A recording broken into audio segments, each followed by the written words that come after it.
Welcome to the Shooting Times podcast, which is brought to you by Field Sports Press. The issue that we're focusing on today hits the newsstands tomorrow.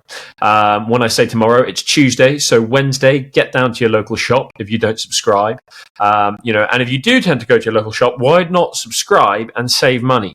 I think supporting your local shop is a very good thing to do. And of course, you should carry on doing that.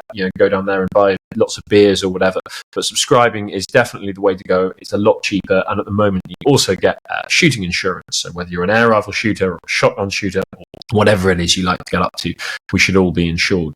Now, it's been a very interesting week for news. There's been a hell of a lot going on. But I think before that, I want to touch on something really important, which struck me when I was walking my spaniel this morning, which is that it's autumn. And I'm joined today by Matt Manning, probably the world's best loved airgun shooter, I think. There's all sorts of epithets that I throw at Matt Manning in different situations, but let's go with that one for today. But Matt, you are a huge fan of autumn. Is that right? It's definitely my favourite time of year to be out shooting. Yeah, I mean, for the sort of, as you know, the majority of shooting I do is with air rifles. This is the time of year when the richest opportunities are out there. So if you're woodland shooting, you've got acorns and beech mast attracting grey squirrels.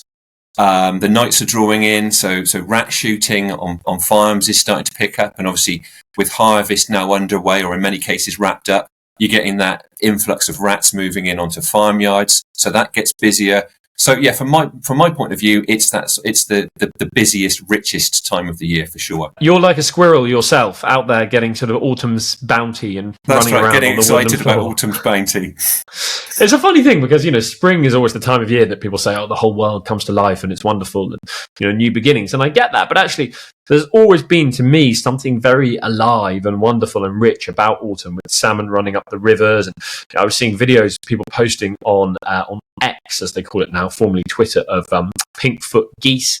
I never know whether to say pink-footed geese or pink-feet geese or whatever it is. But anyway, we all know the noise they make, and they're pouring across Norfolk at the moment. Really beautiful thing. But anyway, Matt, have you ever shot grouse? Never.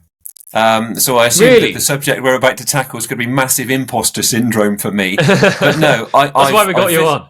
Yeah, I've visited grouse moors in Scotland, but I've never actually shot grouse. No. Oh, really? Well, if anybody's listening and they've got a spare butt or a spare peg, Matt's your man. We'll tell him to leave his air rifle at home and bring some heavier arsenal. But I'd love to. Really interesting. So in Scotland, the long-promised grouse shooting bill which would license grouse moors, is now sort of in play.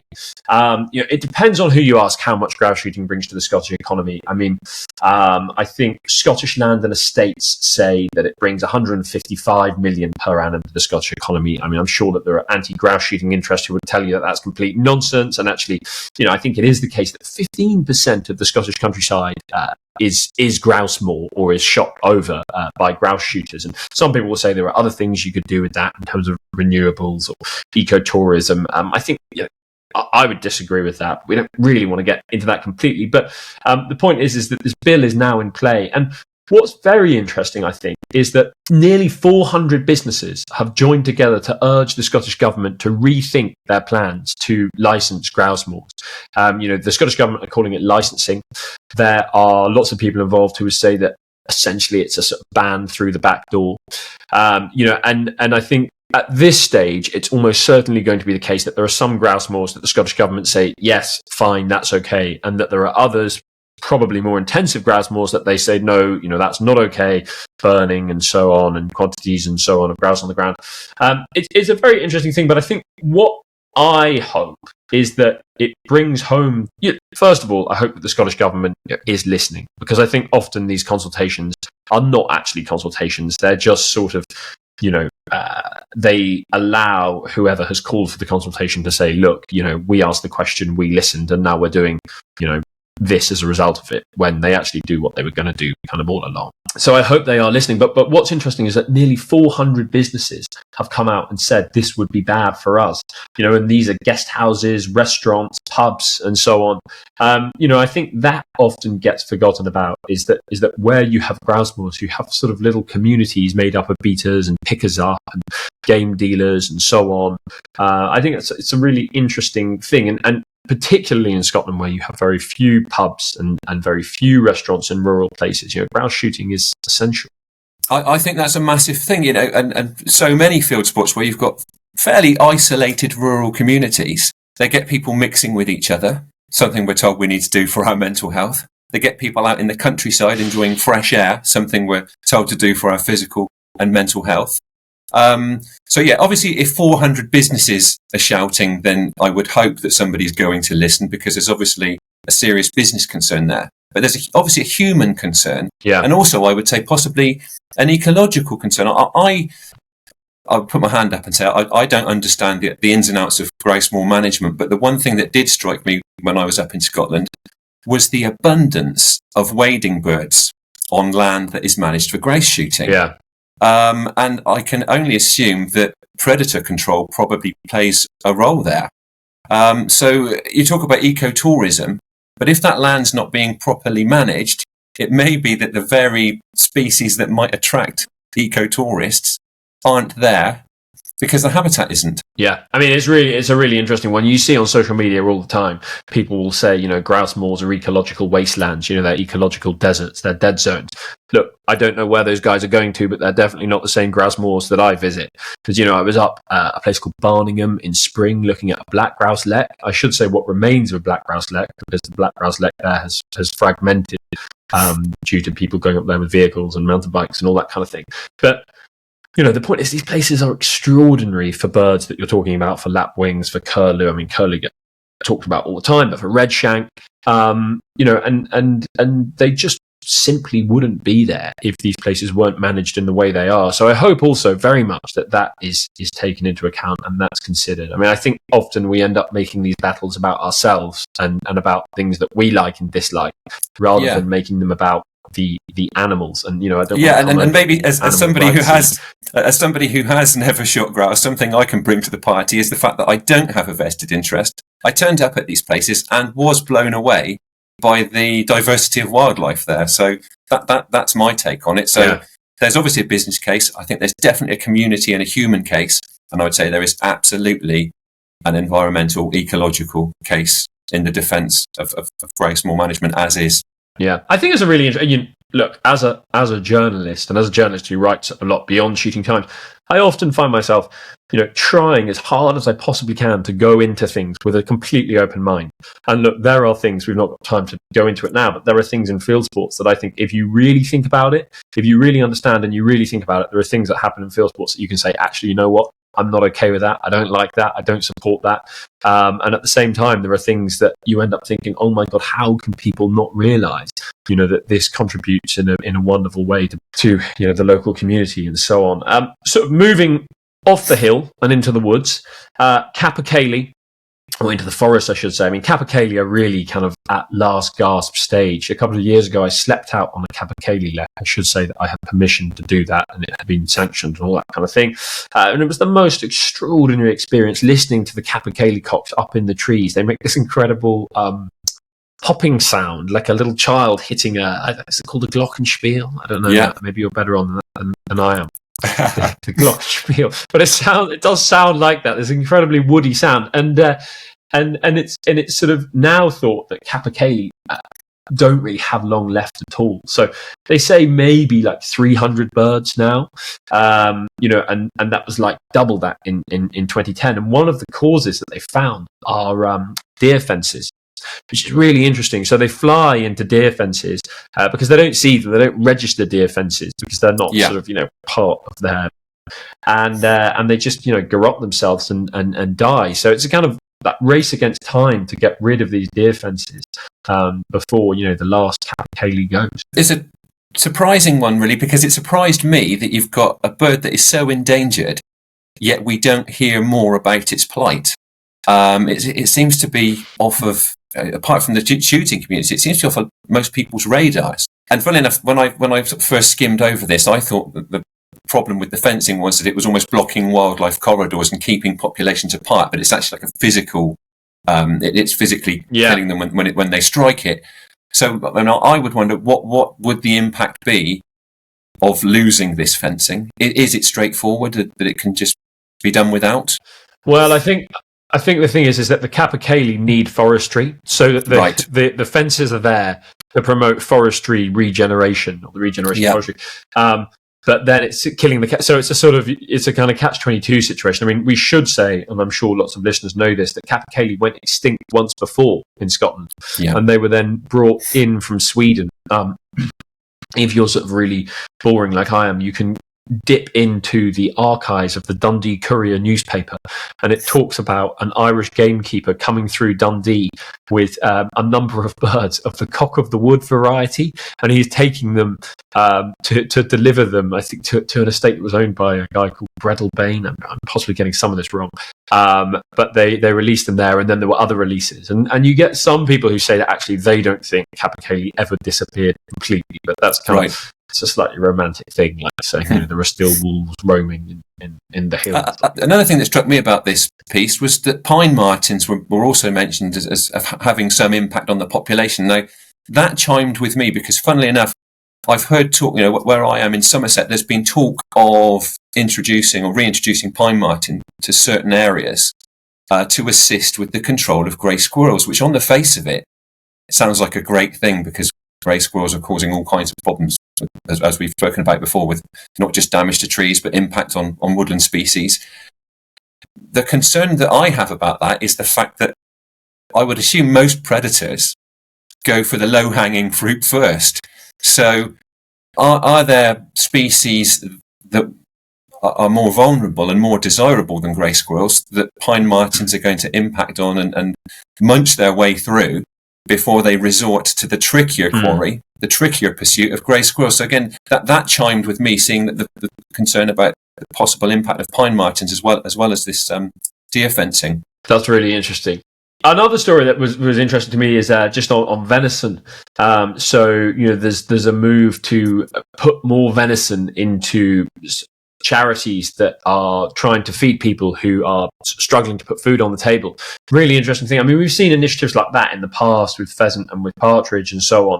I think that it's such a nice idea, and it's such a great idea. You've got all of this protein out there, and this protein which is actually causing damage to forestry in places. But how you actually get it into the third sector, I think, is the difficult thing. So that supply chain is quite interesting. So we will see how that plays out. I always enjoy the little to-do this weeks that we have in the news pages. I tap them up at the end of the week. I think I've got slow cooking in there. It's a slow cooking season. We're seeing the first partridges in your local butcher shop, or indeed you've probably been shooting your first partridges. And I think there's nothing better on a Sunday than sort of spending 4 hours cooking a partridge. Have you cooked any game this season yet, or are you still on the squirrels? I'm still on the squirrels. I don't do a lot of game shooting, as I expect you're aware. Little bit of walked up pheasant shooting, but no, for me. But no, going back to the venison point, fantastic that charities and people that need food can benefit from it.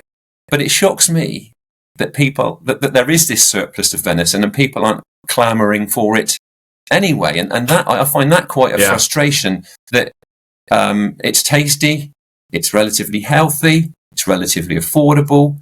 Everybody tries to look right on by talking about how we should be looking at how food is farmed, how it lives, how it dies.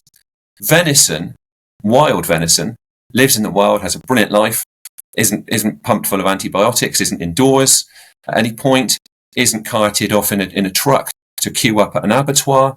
So it seems to it ticks all these brilliant food boxes, yet here we are still trying to look for some means of getting more people to eat it. Yeah. No, it's absolutely right. I think it is. I mean, it is that thing of people do want it, but it's how you get it to them, and it's how you get it to them at a sort of sensible price as well. It's interesting piece, very, very different changing lanes in a big way. So the trophy hunting import ban that went through the Lords last week. That was, I mean, as much as anything. So really, that's just about the Lords saying yes or no to the ability to import so-called trophies. So people who go big game hunting, they like to bring back, heads or whatever it might be. It's not, it's a really niche thing, really. I mean, I don't know anybody, I don't think, who goes trophy hunting with any kind of regularity. But the Lords said that they think really that actually it was a completely pointless move. It was just symbolic. And there were a lot of conservationists who were saying that really trophy hunting, so-called, has been a very good thing in places. So places like Namibia, places like Botswana. And then on the other side, you had this sort of animal rights lobby who were calling for it to go completely. They were there outside Parliament with inflatable lions and so on. So you had kind of emotion on one side and practical conservation on the other. And I think one of the really interesting things with some of these scientists is that they will say that I actually hate the idea of trophy hunting. They will say, I hate the idea of shooting a lion or a tiger or whatever it might be. But it is a good thing for conservation, and I think that's really interesting. And I think there's probably a point there for all of us. In we all have things that we like and dislike in terms of shooting, whether it's shooting woodcock or high pheasants or whatever it might be. But trying to kind of see past our own initial emotional, visceral reaction and to see actually what the real impact is in lots of different ways is an important exercise. Absolutely, and we touched on this last time, and again, it's not something I know a great deal about, but it strikes me as that the ultimate Robin Hood arrangement, if you like, because you've got wealthy people who want to go out and shoot an animal which I assume is probably likely to be culled anyway, and their paying to do that is sustaining the management of the herd of what is often quite an endangered species. So it strikes me, if you think with your head and not your heart, as a really logical way to do it. And I read, in the article, so I think somebody said they were disgusted, or words to that effect, of the thought of trophy hunting. And this goes back to the point that you actually made about sort of our perception of things. Now, this is a drum that I bang quite a lot, but how on earth can we live in a society where people have pet cats and somebody that may well have a pet cat be disgusted by trophy hunting or fox hunting for that matter, or any kind of shooting? Because a trophy hunter, I assume, goes trophy hunting for their own indulgence. A cat owner has a domestic pet cat for their own indulgence. Yet that cat could kill hundreds, if not thousands, of birds, mice, slowworms, frogs, toads every year, slowly. I imagine it's quite a prolonged death. So people are quite ignorant to the fact that they're killing lots of animals for their own gratification through having a cat, yet they're disgusted by the thought of somebody killing one animal for a trophy, and in also doing that, helping to protect a herd. And it blows my mind that the shooting, hunting community doesn't use this comparison more frequently, because I think that the irresponsibility of having a predator like a domestic cat and letting it run riot and kill what it likes is absolutely mind-blowing, but it's utterly accepted because it's perceived as normal. And I think once something becomes normalized, it's very hard to see how crazy it is. But if you I think there are about 11 million domestic cats in the UK. So if you think about the clobbering that our wildlife's getting through them, it gives the whole thing a bit more context, really. From big cats to little cats. Yeah, absolutely. And I would say I am not suggesting that we get rid of people's pet cats right now, but I do wish that people like the RSPB, people like the celebrities that like to influence people's views on the politics of wildlife management, I wish they would do more to educate people on the impact of domestic cats, so that maybe when somebody's pet cat dies, they would think twice about replacing it and the impact that it has on our wildlife, which so many people claim to care so much about, but maybe having a far greater negative impact on it than they realise. Yeah, one thing we did last week in this issue that I really like is we dug into the archives to look at some letters from the past, which is a really fun thing to do. And there's a bizarre conversation going on about whether shooting is easy or not. So I would say definitely not. But it's nice because it just gives such a connection to the past. So you've got a Mr. D.E. Don from County Waterford in Ireland, who talks about being taught to shoot by Percy Stanbury. So that is really going back. Stanbury was like one of the great shots, one of the great shooting instructors. Mr. Waterford, I assume it is Mr. Waterford, says that he thinks Mr. Stanbury is the greatest shot in the world, and what little talent he has, he owes entirely to Mr. Stanbury. And he says that Mr. Stanbury said to him, all you need to do is to point your finger under your barrels as though you're pointing to something in the room, and your shooting will improve exponentially. I imagine shooting is not as simple as that, having had a fair few lessons and having shot pretty badly myself over the years, and having occasionally shot well over the years. But Mr. Waterford of Ireland thinks absolutely Mr. Stanbury is right. You just point at the thing and it's job done. So maybe one for our readers to try. And I think there is a grain of truth in it, in the fact that we tend to overcomplicate shooting and probably think it through too much and beat ourselves up too much. I mean, as somebody who shuffles frequently between rifles and shotguns, that seems to be an absolute disaster, because obviously rifle shooting is very measured and calculated and methodical and overthought out for sure. And then when I pick up a shotgun, I'm trying to think about the speed of the target, the distance of the lead, almost like I'm rifle shooting. And that's an absolute disaster. I think that the times when I don't think about it and it's more fluid, it's like sportsman says, isn't it? Think about muscle memory. Don't try and overthink the actual process and also beat yourself up when it's gone wrong, because then everything collapses. So there's probably a grain of truth in the fact that shooting, or many forms of shooting, could be simpler to do well if we didn't overthink them and overcomplicate them quite as much as we do. I think that's true. I think that is true. I really enjoyed, in fact, I've very much enjoyed lately. We've got a young deer stalker called Charlie Blance, who is a professional deer manager up in the Highlands, but she's been currently over in, let me get this right, I think she's been in Colorado, and she's been bow hunting, which, look, bow hunting is something which is hugely controversial. This piece isn't about bow hunting, but she's just been bow hunting, and she writes a thing for us called Stalker's Diary, and her Stalker's Diary is about looking back at her time at college.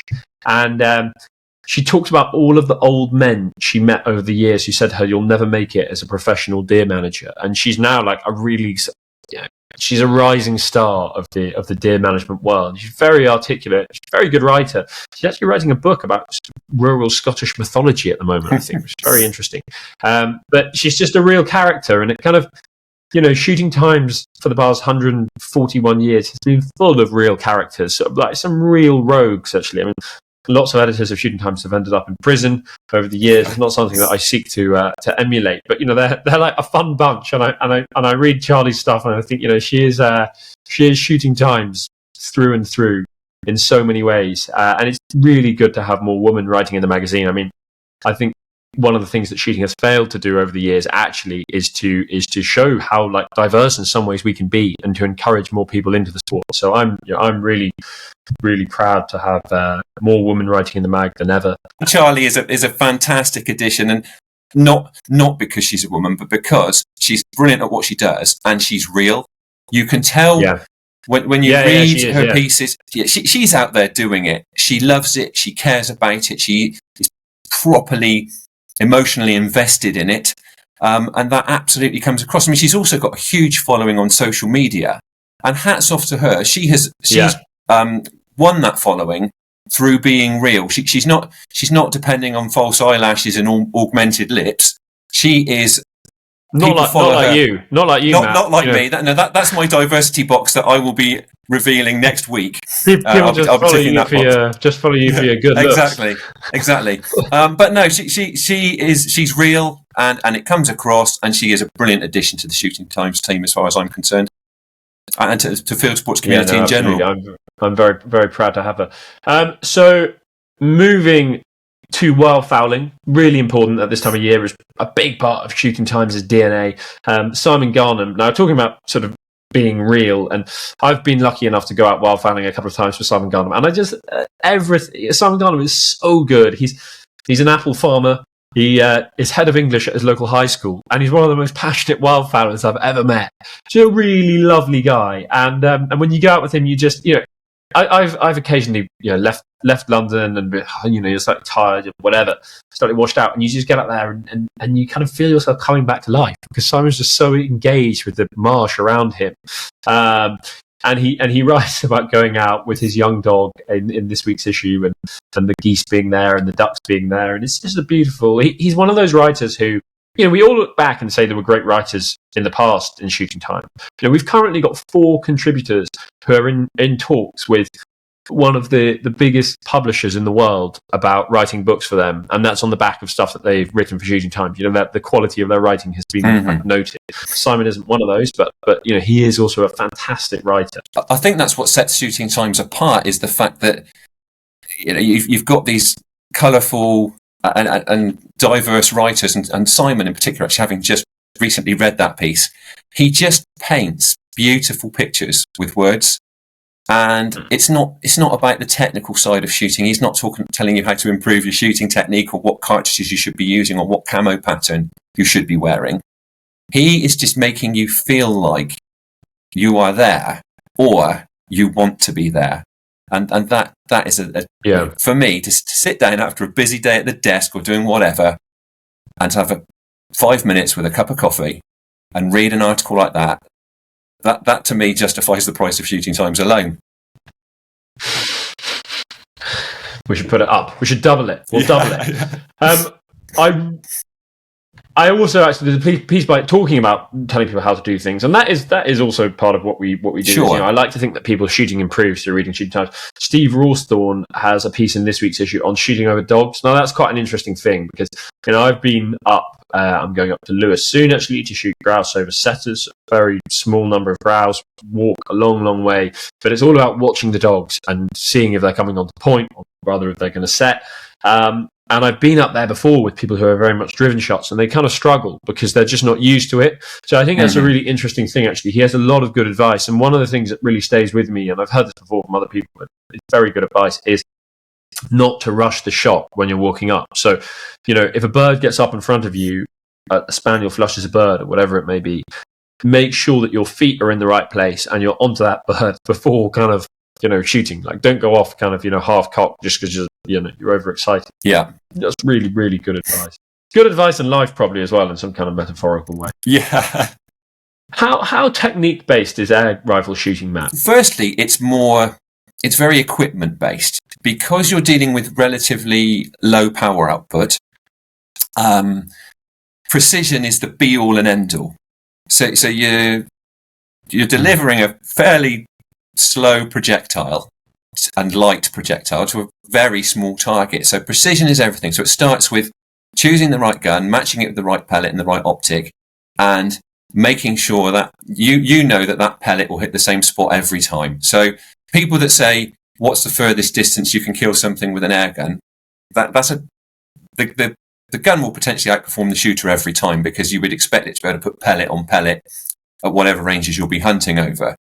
So precision comes first, and then it's being able to replicate that amazing precision that you have created while shooting paper or card targets out in the field. So the technique boils down to then getting yourself into a very stable shooting position. Quite often, again, I spoke earlier about the nights are drawing in and rats are moving on to farmyards. Now, for me, a lot of my ratting, I will be sat on a stool with the gun on a tripod. So it's all about, rather than being an amazing marksman, it's about setting up situations in which you give yourself the easiest shot. So you know on the range or on your garden range that you've got your kit absolutely precision, pellet on pellet, and then it's being able to recreate that stability out in the field to ultimately be rewarded with that most humane shot. So airgun shooting, rather than being an amazing shot, it's more about engineering situations that put you quite close to your quarry and give you what will be the most straightforward shot. Interesting. So it's sort of fieldcraft based. Lastly, I wrote my leader this week. of course, on Bully XLs. We were all talking about Bully XLs. If any of our listeners don't know what they are, these are kind of big. They're quite hard to define, actually. I think that's part of the problem. But they're sort of, I don't know, are they like a successor to the pit bull? There will be people listening, I'm sure, who are sort of up in arms and will tell you that's not what they are. But these big dogs, and we were all talking about these big dogs kind of last week. And Rishi Sunak said they're going to be banned. We're going to ban them. It seemed to be sort of, they felt it was the right thing to say. But I think there's just a really interesting point there. I was trying to make with dogs that I'm sure if a Bully XL comes at you, it's a pretty frightening thing. There's been lots of videos going around. But I think we've got a fundamental problem in the UK that people don't take dog ownership seriously enough. Right? I spend a lot of time training my dog, and my dog is reasonably good, but she's not perfect, right? This morning my dog ran up to somebody who clearly didn't like dogs, who sort of screamed and walked off. The dog didn't even jump up. The dog didn't even get that close to her, but I called the dog back and the dog didn't come back. And that's like a failure on my part, right? But I do take dog ownership pretty seriously. So I think, I don't know, Matt, have you got a poodle? Is that right? Oh God, I can't believe we've come out. So I'm ticking another diversity box here. we have a pet cockapoo. Richard Negus is probably going to hunt me down and kill me. But yeah, his sole purpose in life was being a pet for the kids, and he has it very easy. But again, he's trained. He's kept under control. I wouldn't let him run amok in fields or in woodland. If he needs to be kept under close control, he is kept under close control.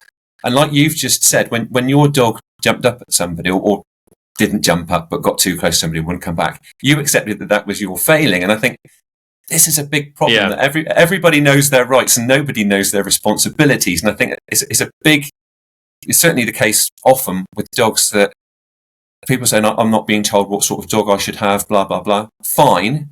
But then you have a responsibility to keep that dog under close control. And I suppose there is also an argument that if my cockapoo, or you have a spaniel, don't you? Yeah, a spaniel, yeah.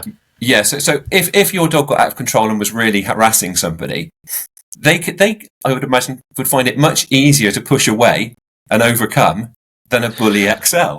So there might be a question to be asked: why do you require a Bully XL over a spaniel, God forbid, a cockapoo, a Labrador, or whatever? So I'm not sure what the answer is. I don't like banning. I think banning things. I'd rather that you could trust people to know their responsibilities. I don't know. And again, it looks like we're getting another knee jerk. If Rishi Sunak has said we're going to ban these dogs, we often see knee jerk reactions when people at large get upset about something, and it's not always the right outcome. And I think that boils down to the fact that very often politics is about winning elections and not doing what's right. No, I mean, it's interesting. And look, all of us who shoot, we've been on the sharp end of decisions that have been made due to trying to get kind of quick wins, right? Quick political wins. So I think the Bully XL one is interesting for us because most of us don't have Bully XLs. But what do we really know about them? I don't know.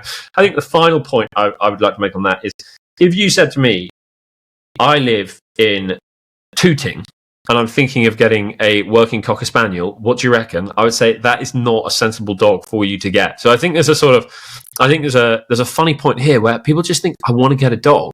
They don't think what kind of dog would be right for me. Would match their lifestyle. And exactly. And my little dog, all she wants to do really is do like tasks. She wants to bring you things. She wants to work cover because that's what she wants. And the lots of people I see who have spaniels, they don't have them. I see all kinds. I see Rhodesian Ridgebacks. I see people out with English Pointers, Beagles. Like crazy, really. And I think that maybe I often say to people, Shooting Times doesn't take strong editorial positions, but I think maybe the right dog for the right person. We're gonna take that cause up.